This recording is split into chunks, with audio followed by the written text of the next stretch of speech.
people are just like you. They have their own families, their own fears, their own culture. And in just 7 seconds, you may have judged them. I judged them. And likely, they would judge us too. Why? Because we as humans gravitate towards what we're comfortable with. We surround ourselves with people who think and talk and act like we do. We're friends with those who share similar interests, tastes in music and movies, and even religious beliefs. However, by insulating ourselves, we are building a fence to keep us in our own personal bubbles, preventing new experiences and keeping alternate views and foreign cultures distant and unknown. In essence, our isolation breeds fear, and we fear what we do not understand. When fear leaves us, we protect ourselves by insulating ourselves. We lash out against one another with preconceived notions, stereotypes, and prejudices, all of which lead to terrible consequences against our fellow man. But why do we do this? I believe it's because we really do not know these people at all. We have a bias against things and people who are different from us. And I believe you must first understand where a person came from and their culture before you can truly understand them as a person. As the great cultural activist Cesar Chavez once said, preservation of one's culture does not require contempt or disrespect for other cultures. My hope today is that you will leave here with the belief that we as Americans can overcome this fear without sacrificing our patriotism or our way of life. And better yet, we can even prevent this fear from occurring. How? By creating global compassion through the simple act of travel. Global compassion is a conscious act of empathy towards other cultures by taking a peek into their life through travel.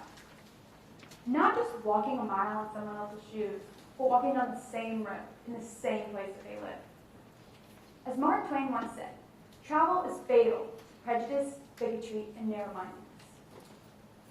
My eyes were recently opened when I got to experience this firsthand, visiting New York City with my family. While taking in the sights and sounds of the Big Apple, I soon realized that the world was much bigger than my hometown of Mountain Brook. While walking through Chinatown, I overheard different languages, saw unique faces, and smelled new smells that I'd never been exposed to before. But the one thing that didn't need translation was the smiling faces of the people in the streets. My immersion into the melting pot that is the U.S. came through around 9 p.m. on New Year's Eve.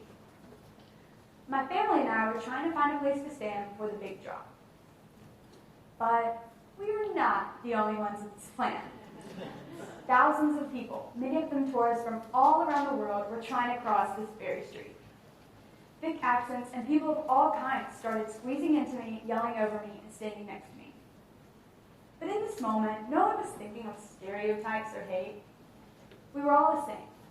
We were all just hopeful human beings anticipating another year of life. Our cultural bias is a problem that has been around for as long as we have. And it is a problem that we as a society fuel. Let me ask you a question. When you flip on the evening news, what do you see? Religious conflicts, refugee crises, or terrorist attacks in places unfamiliar?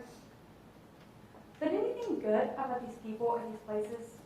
Anything good about another nation, another country, another culture? The media builds this fear in us that prevents us from checking things off our bucket list or hitching a flight to a place we've always dreamed of going. And we believe these things. Did you know that despite it being one of the richest nations, fewer than half of all Americans even own a passport? Our society is a society born to work. Go to college, get a job, have a family, so on and so forth.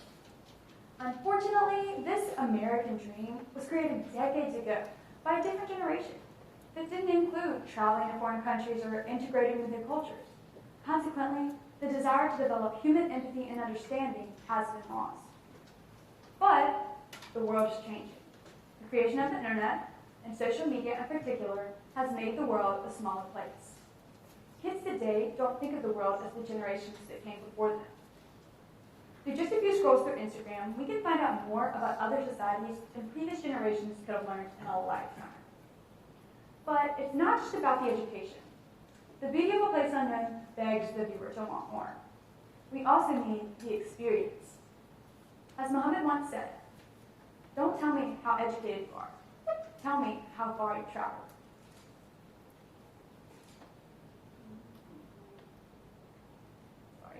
I believe if traveling were more a part of today's educational curriculum, we would not only be a generation that survives, but we would be a generation that thrives.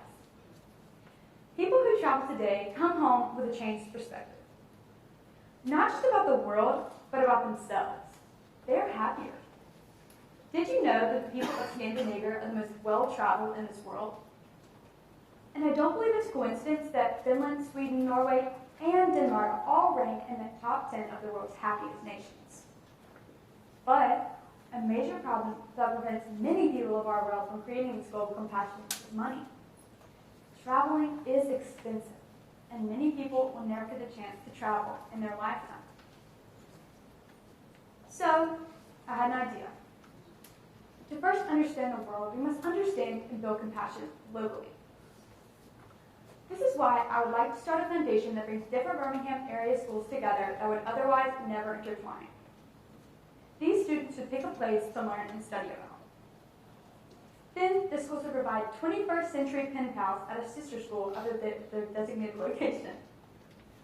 They would gain international friends and possible places to stay.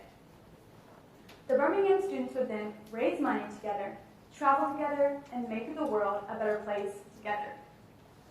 So, catch a flight, take a sail, jump on a train. Who knows where you'll go or what you'll learn, but I believe that traveling will take you much farther than just your destination. Thank you.